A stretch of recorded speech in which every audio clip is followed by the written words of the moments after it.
Greetings and salutations, one and all. Welcome to another fantastical week of the Siege of Middenheim.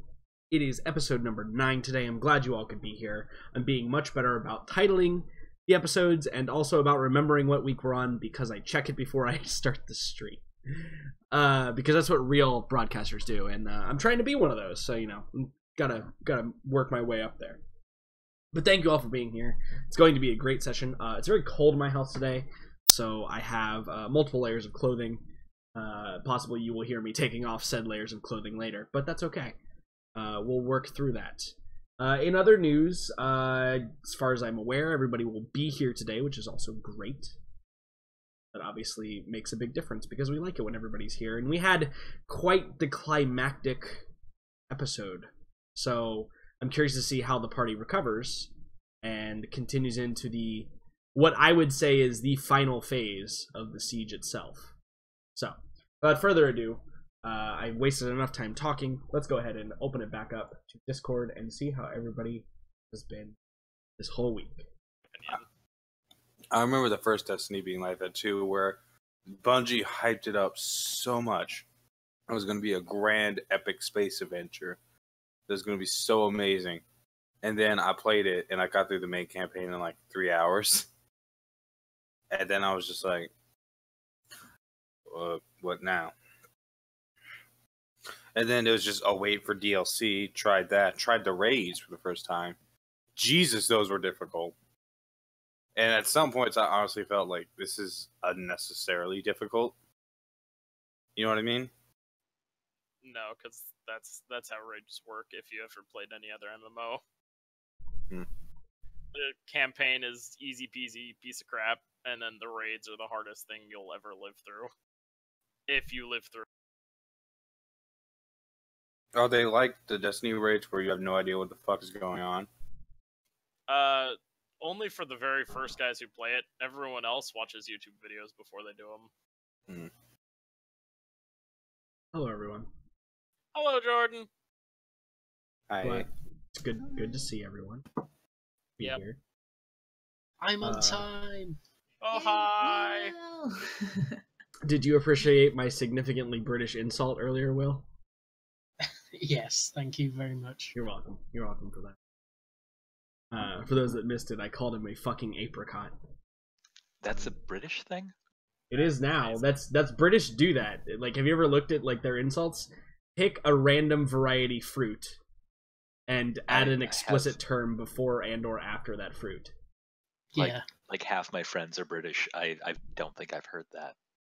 That's what happens. That's the thing with us Brits. You can say like a random word and still get the meaning across. Like, for getting drunk. Oh, he was totally lampshaded.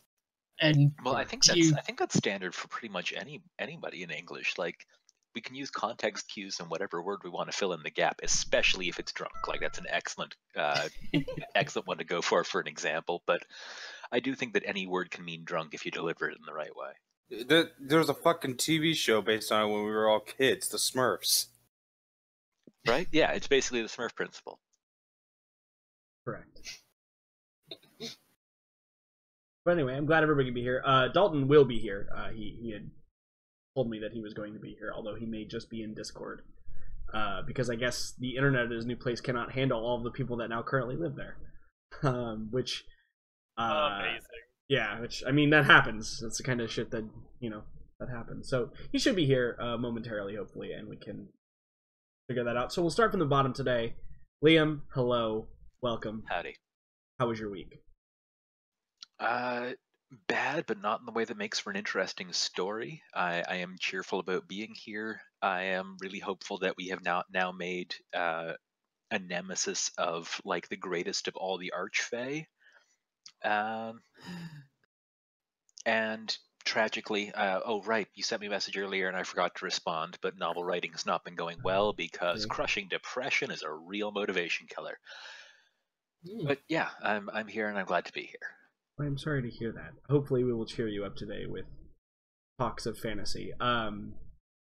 Yeah, no, I sent you that message because I wanted to, I've never done NaNoWriMo, so when immediately I signed up, and it's like, hey, what's the synopsis of your book? And I'm like, I don't have one yet. Yeah, same. I think I'm going to end up doing a lot of short things if I manage anything. Yeah, so I was like, well, I guess I'll do this like I do all my RPGs. Let's find a setting that I like. So I went science fiction, which is not usually what I write if I'm writing things. I'm very much... if I write things, I'm very much fantasy. It's really... There's just a lot more interesting tropes, I think, for me. Fantasy is much to utilize. easier. I mean, Star Wars blurs the line so heavily that I think the tropes will work out in the same ways, but will be equally applicable in both sides. Absolutely. I am a firm believer that Star Wars is fantasy, not science fiction. Well, the Force is basically space magic. Right. Well, like, the difference being science fiction plays off of actual, like, science, and Star Wars has none of that. I also think that a big component is that science, like, compared to fantasy has heroes. Right. Yeah, that's also another big deal, is there's people who are larger than life in fantasy a lot more of the time, and then science fiction is most of the time it's normal people who get in crazy situations and have to figure a way out of it. So, but anyway, yeah, fantasy deals more with chosen ones, sci-fi, average Joe. Yeah. But I'm sorry to hear that you have not started your novel. I will pester you in the nicest way possible, because I was looking forward to perhaps some competition. I'm pretty sure you're going to win, but I will do my best to make it difficult. Okay, good. It will be a true motivation for me. Well, other than this cat on my lap, Megan, hello. How are you? Oh, hi. I'm fine. Happy to say that I made it through the candy-fueled nightmare week that is Halloween week at a school. So that's great. Yay! Boom. When for an entire week all they do is bring candy for snack. It's great. It's great. Good fun times. Wait, only snacks, not like for an entire meal? Oh, and lunch and all times when they're allowed to eat. Yeah, basically. Okay, that sounds right. What do you mean allowed to eat? Oh yeah, you're not just allowed to eat. You're not just allowed to eat in school. You get told when you're supposed to eat. Come on. It's a public school. That is not in the spirit of Halloween. Come on. The spirit of Halloween can't be bound by rules. It is in the spirit of productivity, though. That is also not in the spirit of Halloween. Also true.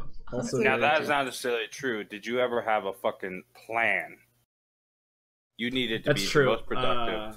You need to hit all the houses in concurrent order. As a kid, I sometimes would have two costumes, and I would go real early in one costume. Like I'd be pirate soldier. So I would go as a pirate with, like, you know, some black soot on my face and an eye patch, and then I'd go around the block, and then I'd get home, I'd take the eye patch off, put a camo suit on, like, do more paint on my face, and then I would be a soldier, and then I'd go around the block again. Oh, that sounds nice. I remember when I had to have, I was really young. I think I was in 2nd or 3rd or 4th grade or something. And one of my parents had to come with me because they had to convince the parents that I was a child. Oh, that's fantastic. I was huge as a kid.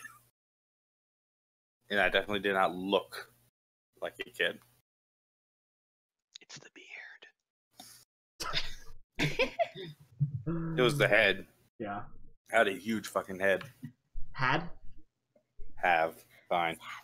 Yeah. As a fellow big-headed member, though, I feel for you. Mm-hmm. Anything else, Megan, besides candy-fueled nightmare?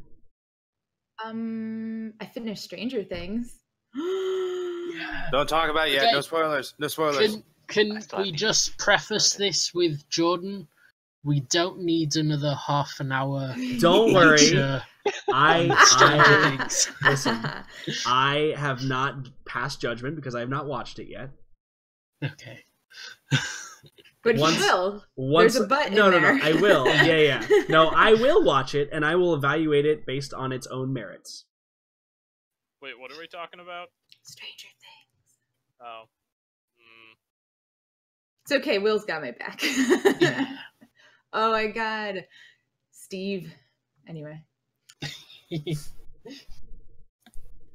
other than that, not a whole lot to report. Cool. Nancy's fucking savage in it. Who? Nancy. Well, I've only gotten to the 3rd episode, but so far Nancy has been just a total. Yeah, no, Nancy's pretty great, but oh man. Yeah, also, I hate Ben. I hate him. I don't know why. Just anyway, we should move on from this topic like immediately. Sorry. Yeah, we're gonna get caught. Mm-hmm. Brian, hello. Hello. How have you been? What's been going on with your week? Warframe work. I mean, it's pretty boring. It's pretty great. How is Warframe? It is extremely fun. I am getting back into it again, and it is enjoyable. That's good. Yeah, I look like badass, so I don't really care about the rest of it. Fashion frame, that's the end game. Yeah, I know that a lot of people, that's what they're in it for, is the ridiculously cool costumes. Yes, costumes. Yes. And the giant pumpkin head that we all got for Halloween is probably the best thing I've ever seen. Because it just clips through all of your helmets. Like, you're still wearing whatever helmet you had on under it, and then it just clips through the pumpkin. So it looks fantastic. With, like, horns and stuff sticking out of the pumpkin. It's really good. Sounds amazing. Yeah. I have no idea what you're describing, but it does sound amazing. Anything else? Possible. Fantastic. Will, hello. Hello. Thank you for being on time today. Yes. I blame time. Oh, linear time is my constant foe. Yeah, I mean, why on earth is your daylight saving time change? Yeah, it's still we still have like 2 behind. days actually. Yeah. Yeah, it's not till Sunday. Because we're not going to be controlled by you anymore. Yes, correct. I say, still in the dominion of the same queen. Correct. Yes. Also correct. Yeah. I made bad life decisions, like 2 days ago. Yeah, because why not at 2 o'clock in the morning decide to watch Stranger Things and end up watching the entire series in one sitting without going to bed? That sounds like perfect life choices, in my opinion. Yep. I would have made those same life choices had life not gotten in the way. So yeah, I slept most of yesterday. What was left of yesterday anyway. So that was fun. Good.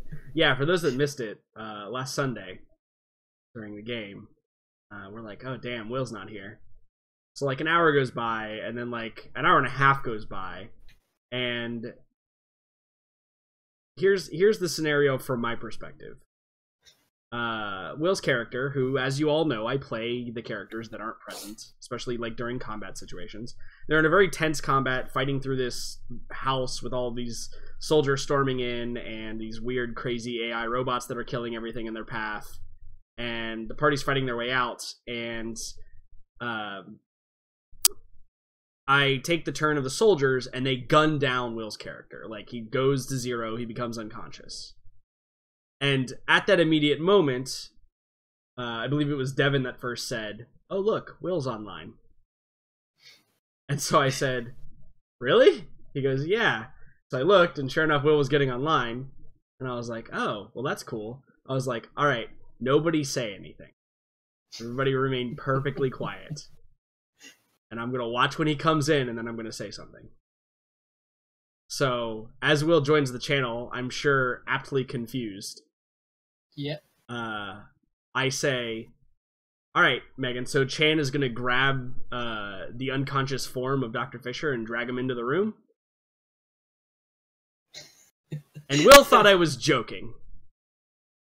because I thought the game had only just started, so I thought they were all just being dicks about everything and just, oh, haha, let's make him think his technically you weren't character's wrong. dead.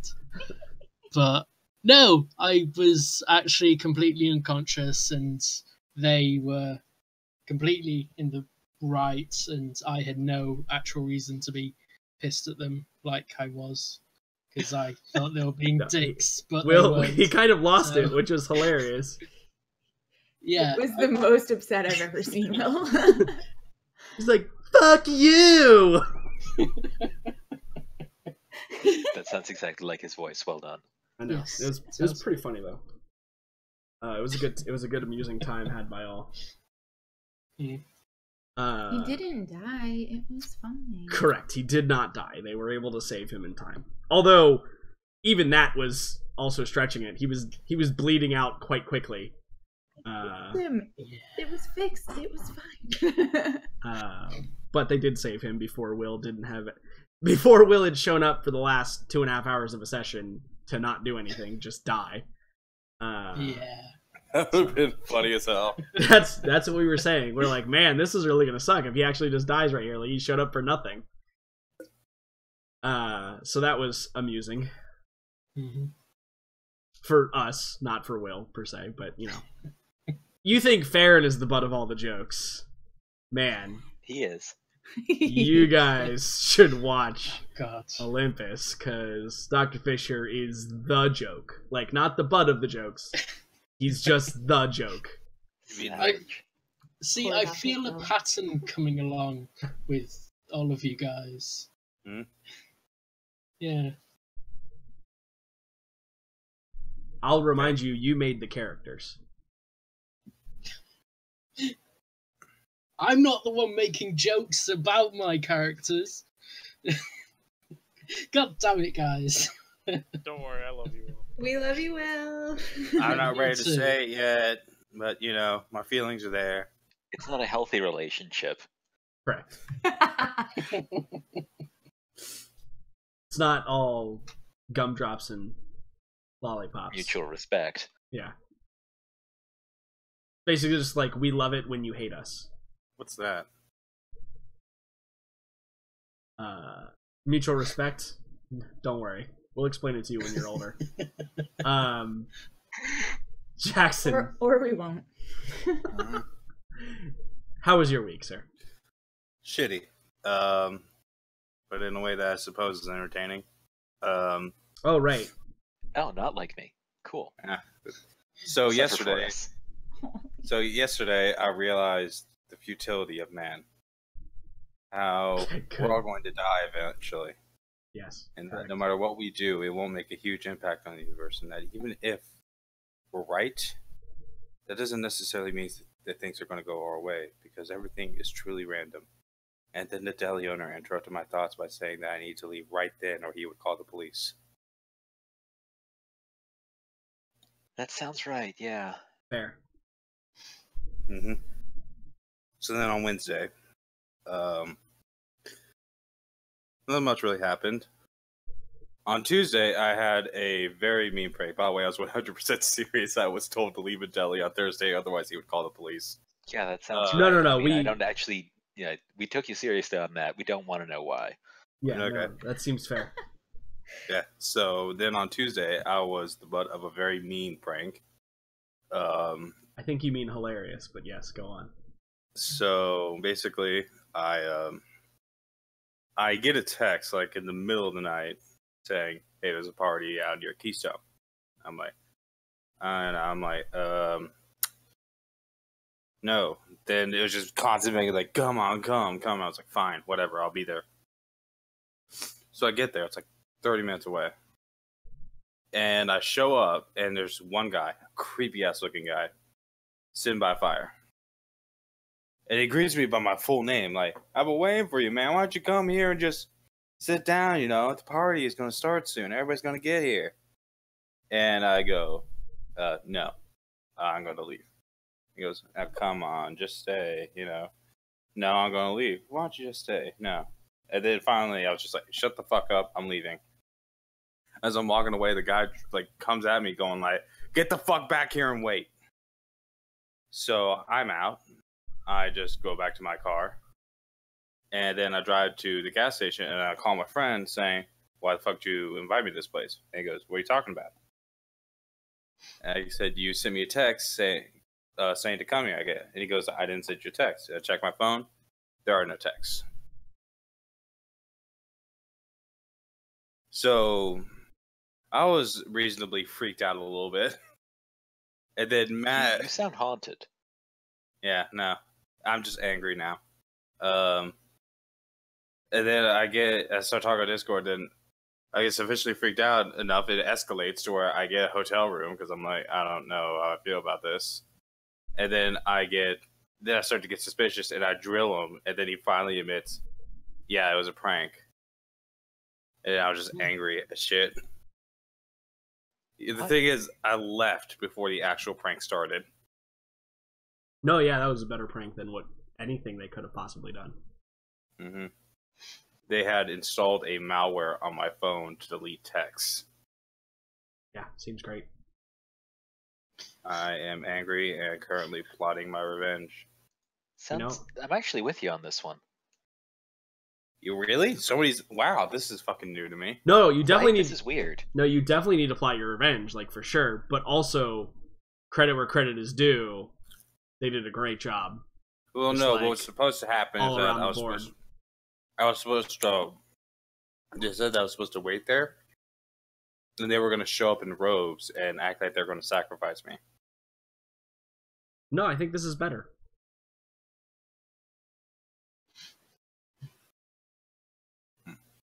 All right. Well, anything else? That was my Tuesday. Freaked out thing. Monday, I almost finished with my visa, but now I got to pay $200. But it's worth it to go get married to some Indian girl, right? I'm not getting married. Yes, you are. Yeah, I mean, it's gonna happen. Yep. No, she can go marry some 80-year-old nut job. I'm not taking that. But what if it's love at first sight? Aren't you already a part of the family at this point? I don't think that's true. Shut the fuck up, you shitting durian. Anyway, it didn't work, Jordan. I was just gonna say, is it just me, or did Jackson just develop a really thick English accent?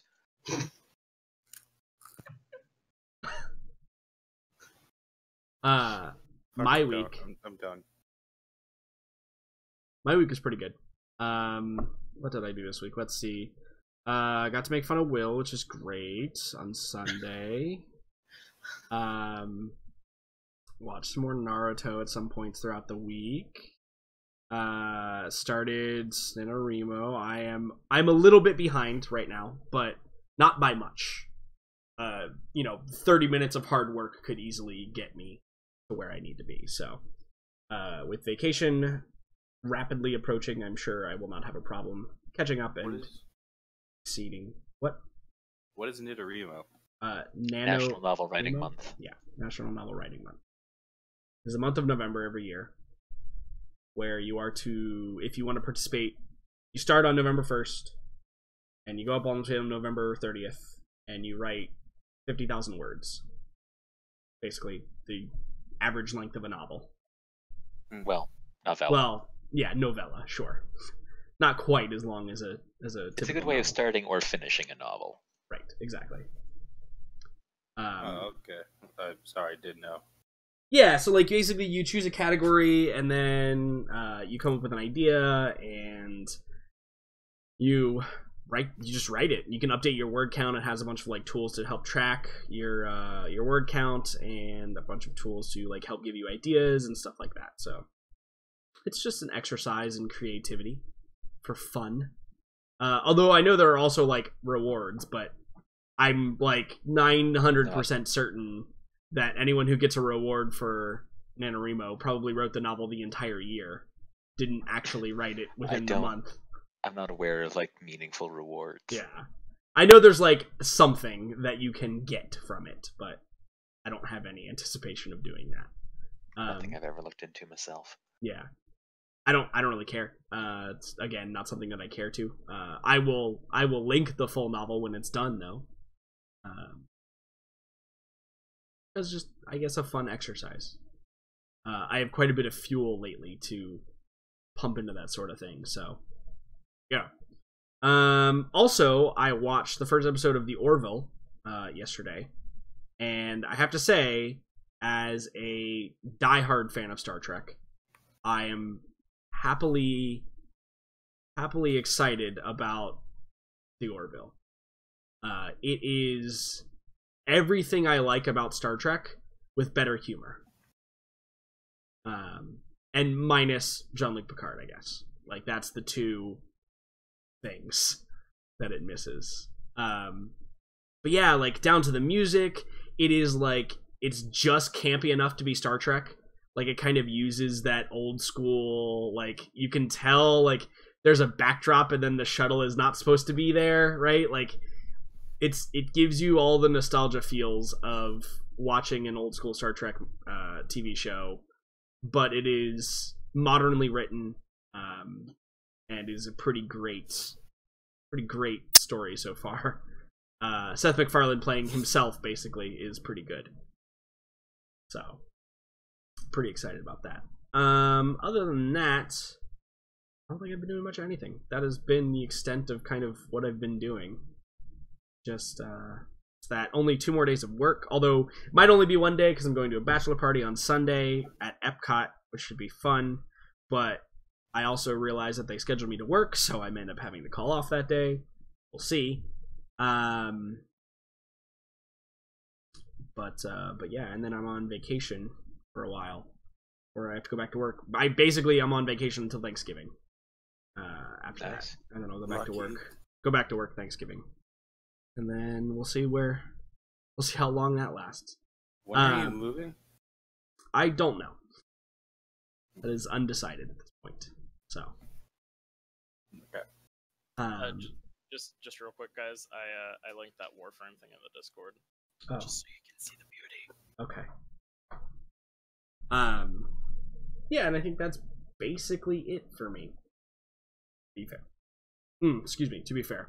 But I have been excited about this game in particular because last session we had some interesting points that occurred at the end of the game, involving a couple of different characters with some very serious implications, and I'm excited to perhaps explore that a little bit more. But oh, hello. Hello. Good timing, Dalton. Mm-hmm. How's your week? It's going. Moved into the new place, and yeah, so it's weird. Good. So, at least there is a place. Yeah, there's that. So, have that going for you, which is nice. Not homeless. So correct. So yeah, you guys are. There's some interesting revelations that perhaps came about from the last session, where most of the session was taken up with the systematic slaughtering of the dread necromancer Varen and all of his constructs that arrayed around him. Although I would say that his demise was purposefully anticlimactic. For being like as strong as he was, you could tell that there was like something going on that wasn't quite right. Although he did almost take out one of the party members in the name of Hannibal, and certainly there were some other wounds and injuries bandied about between the crew. Most of you are fighting fit at this time, with the exception of Hannibal, who you probably could use some healing, and Noct, who currently is a splatter of gore on the ground. Poor Noct. Oh, hey, I wanted to ask about Noct, actually, mechanically. Yeah. Just out of curiosity, because the player's handbook ranger can't revive their pet, but the revised ranger can. Correct. Yeah. Which rule set are we using? I'm the revised Yeah. ranger beast. Yes. So when we built Kree, we made him the revised ranger. So does that mean that you can literally resurrect them? Yep, Pretty doesn't much. even need part of the body. Just some money and some good food. Correct. Because essentially, Okay, 'cause I was wondering why, like, you were very nonchalant about his death. So as it stands, Noct is not an actual not an actual creature per se. He's more of the spirit of said creature. Like a familiar. Yeah, exactly. That can kind of be summoned back. Like a familiar with a physical form. Yeah, Yeah, rather my, than the my magical magic form. brings form to him. right, exactly. Ritual perhaps would be a better word, but yes, no. So Noct can definitely come back. It's going to cost some resources from Kree to do so, and time I think is the big one that It's like 8 hours. poses the problem. Like he has to have 8 hours of uninterrupted nothingness in order to actually perform the ritual, which is fine because I'm sure there will be long rests taken soon and or shortly. So other things that occurred besides the battle and demise of Varen / Noct, there was an interesting interaction with Cahill involving the Lady in Black, right? That winged woman that has appeared a couple of times before the group of you now, and there were some checks made that there is some connection between Aelin and this Lady in Black, and also some interesting revelations about what the Lady in Black has been doing. Cahill admitted that she was like the woman visiting him in his dreams, and we also know that Cahill at one point during the battle became not himself. In fact, backhanded Farron quite handily because Farron was in the way. So there was certainly some interesting moments there with that whole scenario. But at the end of the day, what the resolution of the entire kind of thing is the book has been destroyed. Hannibal saw to that. Kree may or may not have some strange necromantic phantom following him, or like I would call it a shadow more than I would call it a phantom. Knocked is bits and pieces on the ground. Cahill has recovered from whatever. Yeah, Cahill has recovered from whatever madness had overtaken him briefly. Morello, you took some damage, but you were okay. You weren't quite, in the realm of needing to get significant healing or anything. And also, I remember distinctly that Aelin was blubbering on the floor, crying, / like the ugly cry, like unconsolable, sort of shedding of tears. Yes, of course, can't forget that. So yeah, that's kind of like not to make the scene that we go into particularly hard or emotional, but I think that's probably like the most important thing that's happening right now is there is the one who all of you have probably never seen really like in Sad. this much distress before, who is currently on the floor crying her eyes out. And let me just make this imagery perhaps a bit more clear for everyone. You up there, you up there.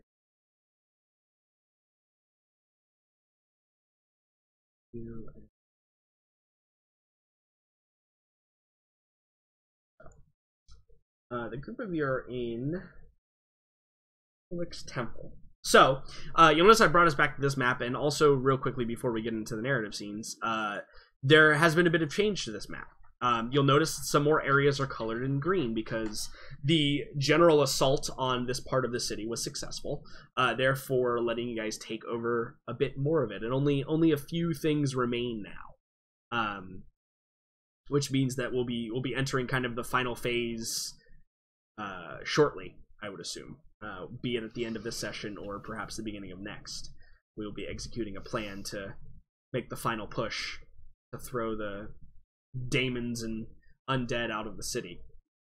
But back to the story at hand. Cahill is probably like kind of leaning against the banister of the stairs, like kind of recovering, because remember, he didn't have any memory of anything that he did. He just kind of like woke up from a dream almost. Morelli, you're still like kind of calming down from a rage. Farron, your head is aching from where you got backhanded, but also like you kind of triggered Aelin to go into this like whatever state that she's in right now. And then probably the other three are in a bit of a separate incident with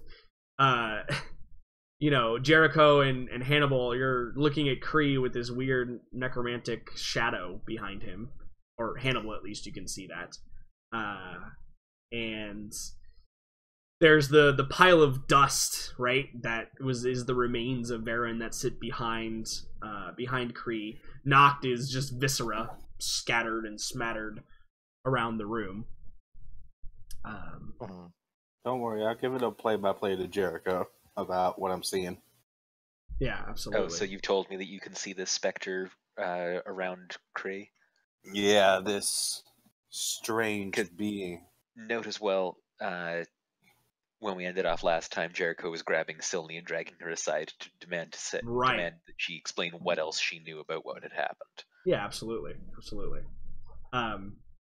So while you all are gathering that information, I go back over to Farron, because you're probably being the trigger for these events. I think that you are probably the one that would be the first to react to it. I don't know if this has the reaction that you were anticipating. No. I mean, crying girls are... I have a hard enough time of dealing with calm women, let alone emotional crying women. What kind of a bard are you? One that makes very bad choices. I've been over this. It's true. You do make terrible choices in women. Yeah, I think I just end up doing the awkward there, Pat. So you like crouch down and like have your hand on Aelin's back, like doing the there, Pat. Cahill probably like beginning to come to his senses, perhaps like kind of takes scope of the situation, and says, we should ensure that the church is clear.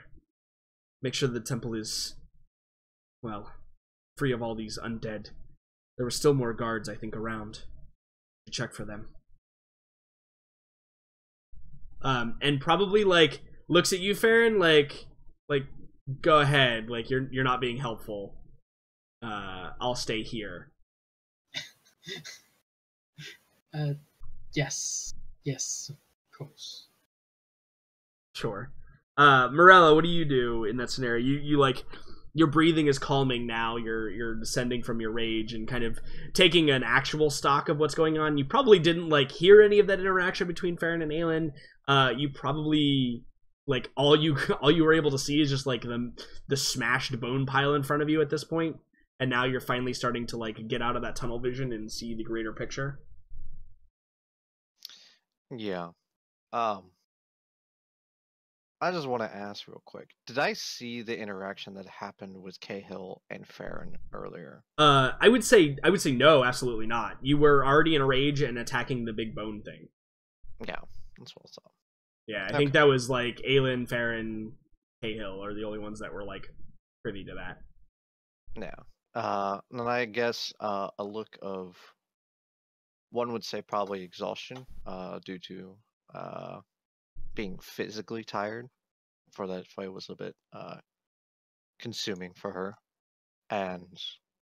but she just continues like to press on and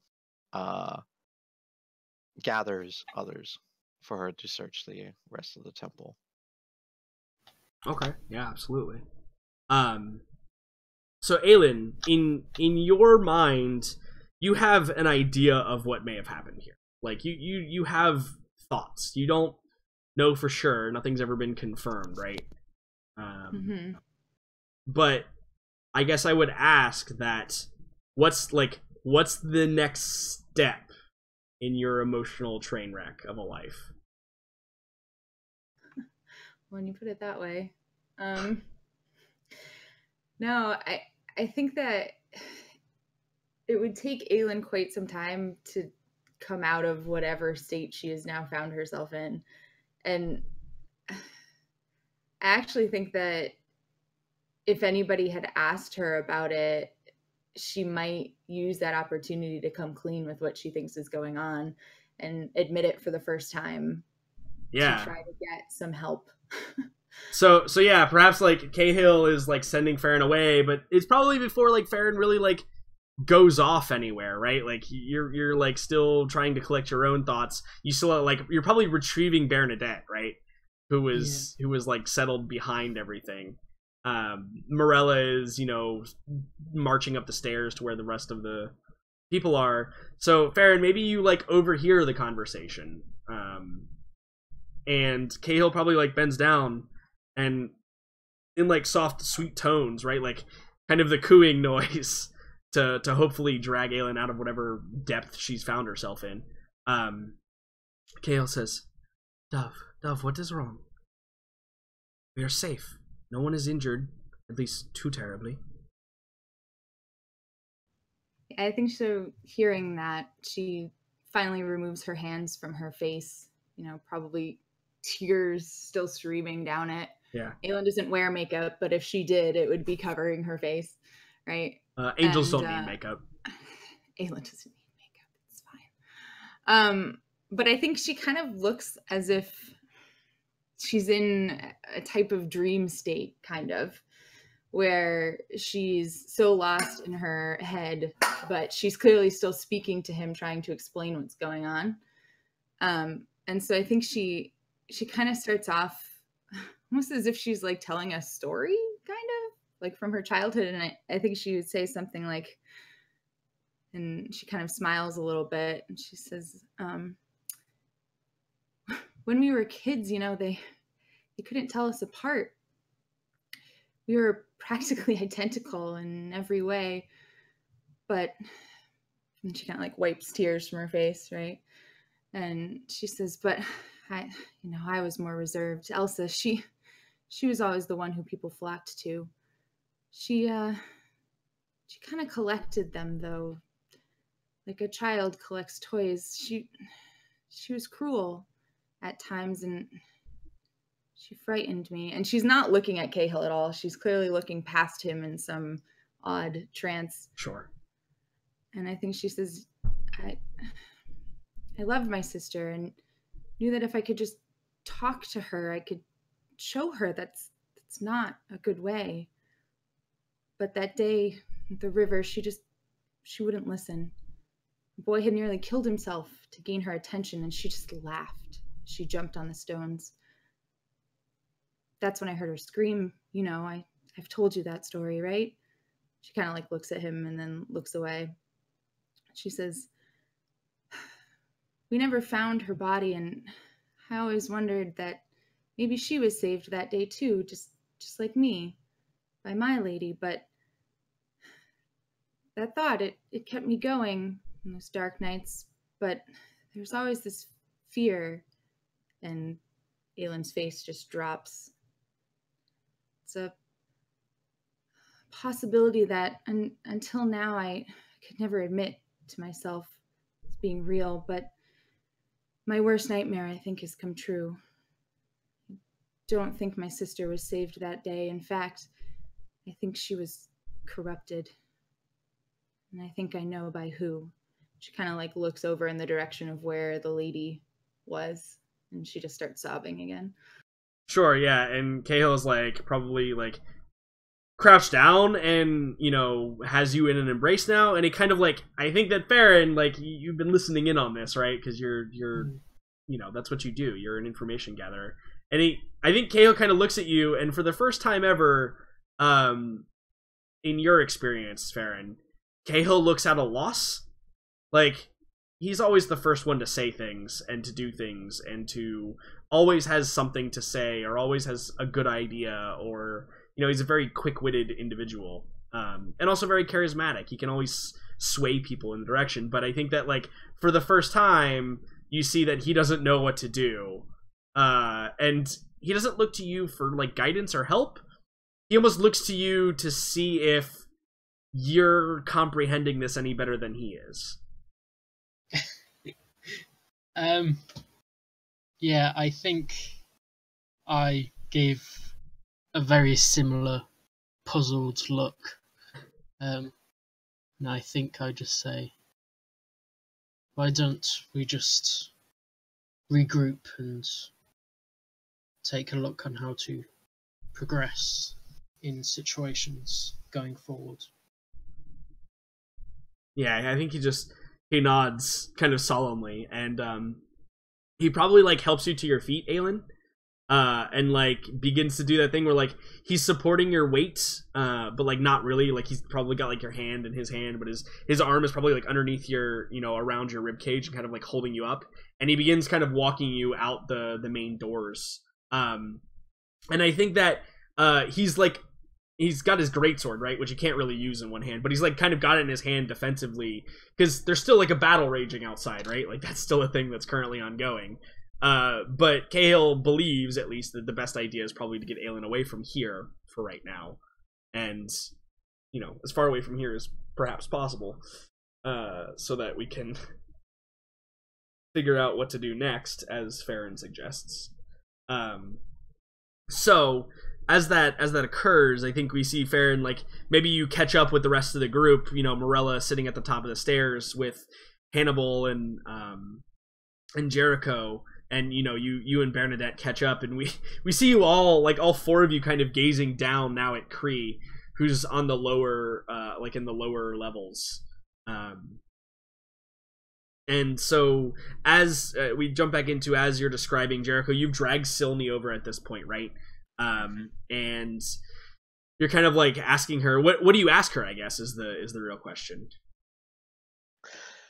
All right, Silny, I am doing my best to be kind to you for the help that you've given us, but I need fewer half answers and more for you to explain what it is that you actually know. Hannibal says there's some kind of shadow hovering over Kree since he's touched that book, and you said we have to kill him.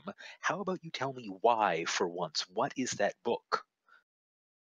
Yeah, and I think you see her, she kind of like, I think she probably like bites her nail, like her thumbnail, a little bit, and she's looking, probably not in, she probably has a puzzled look on her face as she's, like, gazing down, and she answers, but in a way that she's kind of talking to herself, right? And she's probably like, it's only a shadow, perhaps it is not fully committed yet. There might be a way. Killing's still the best option, though. Yes, the book. Well, as far as I was aware, it was at least a copy, one of the 9 books of Nagash. Certainly could not be a real one. That would be far more powerful than we have witnessed.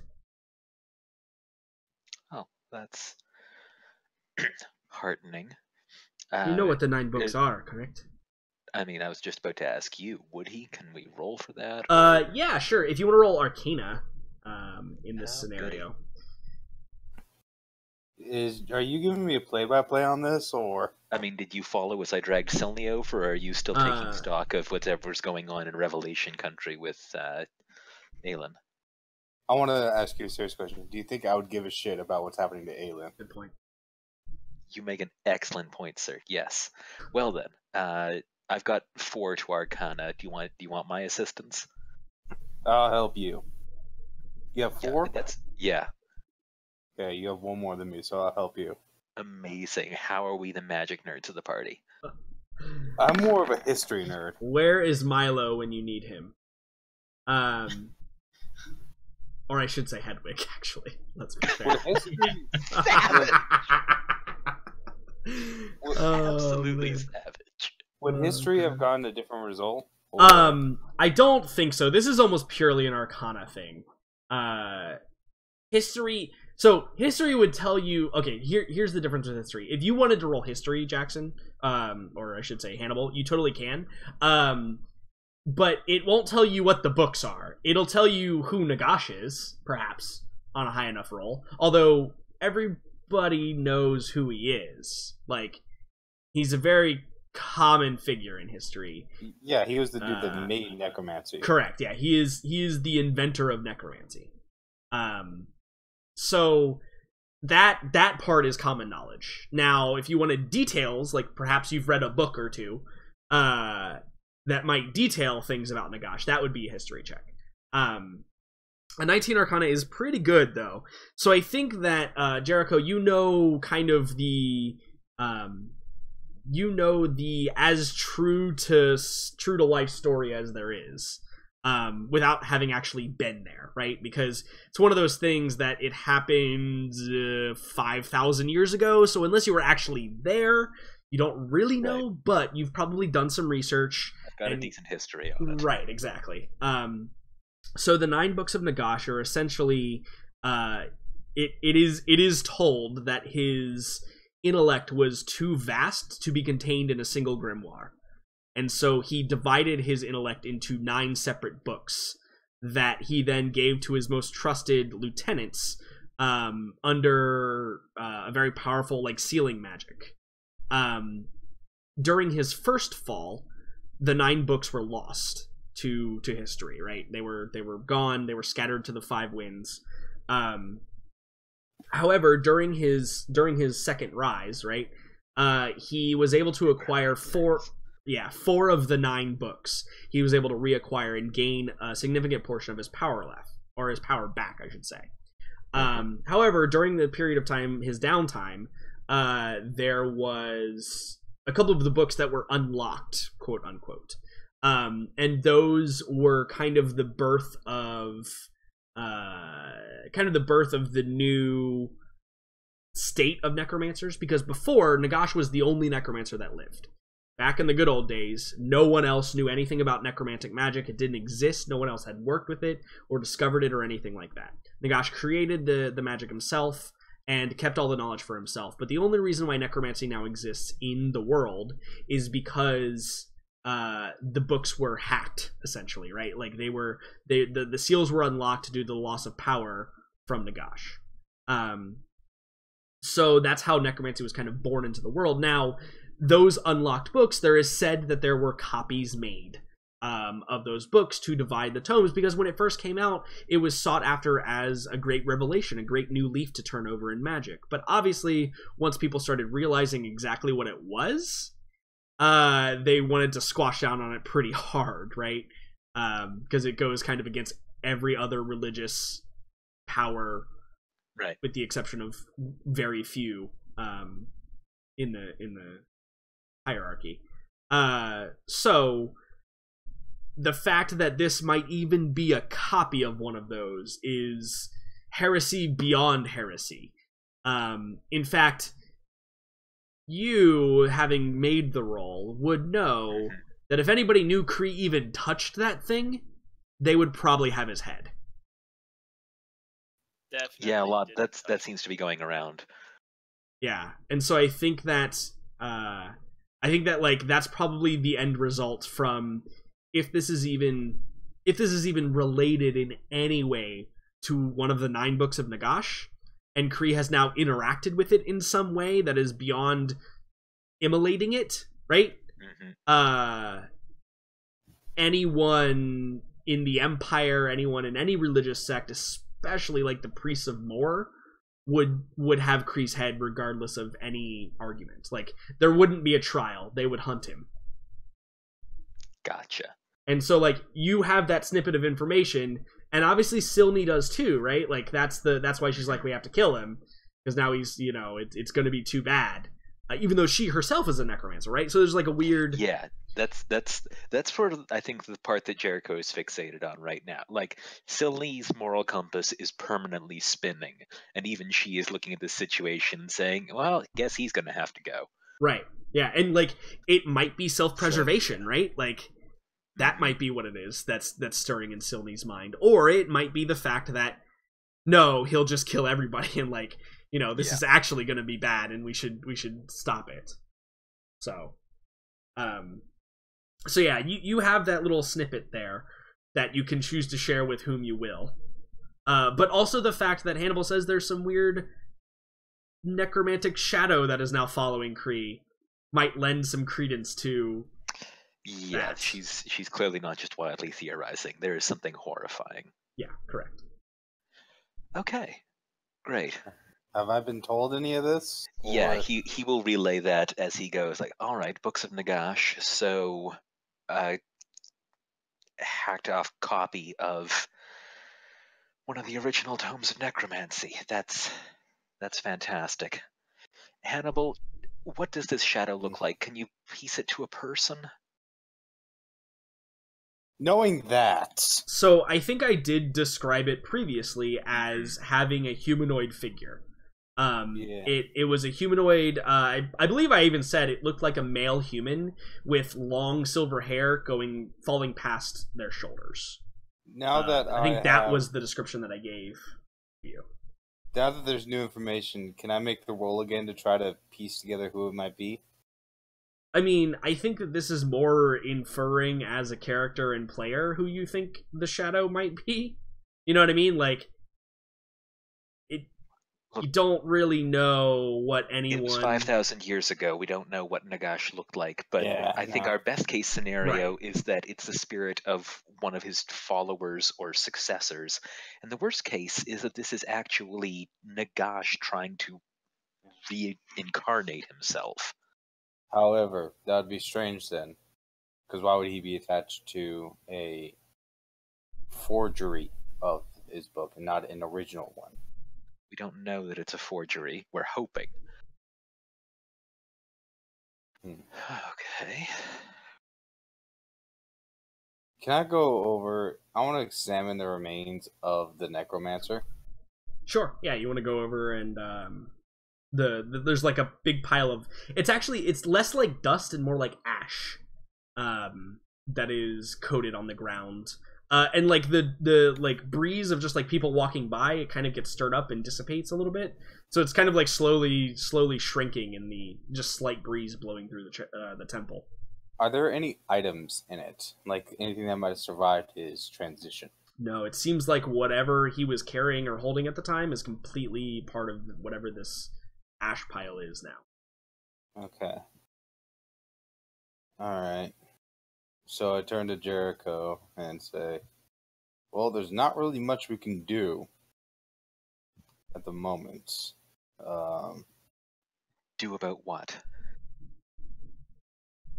Alright, first off, I think we should establish this. We shouldn't tell anybody what we think about this, at least for the moment. Jericho looks really conflicted for a moment. For the moment, yes. Mm-hmm. So, to be honest, I'm at a loss, really. And is Kree... What's Kree been doing? Yeah, that's actually exactly who I was going to go to in this immediate next moment. Like, Kree, what have you been doing this whole time? They're like whispering about you and then like, you know, kind of eyeing you with... I don't know what emotion would be appropriate here that they should eye you with. You can't tell with Hannibal's mask or... True. Perfect. So my immediate thoughts are, crap. Noct just kind of exploded. I better collect some of these giblets. He's gonna want this when he gets back. So I'm collecting some food to summon him back. Okay. That's what I'm doing. Yeah, so he's just calmly reaching down and collecting viscera. Okay. That's appropriate. Seems perfectly normal for Kree. In the meantime, it might be best to try to find this necromancer's belongings. We might find some clues in what he left behind. Yeah, so one thing, Jericho, you know, is he has that study, right? That's located back underneath the balcony, where you and Farron Right. originally stole the staff. Right. So it's definitely a place like you could go investigate if you wanted. Yes, I'll. Sorry, distracted. Whatever. I'm gonna regret this, but I agree with whatever it was that you just said, Hannibal.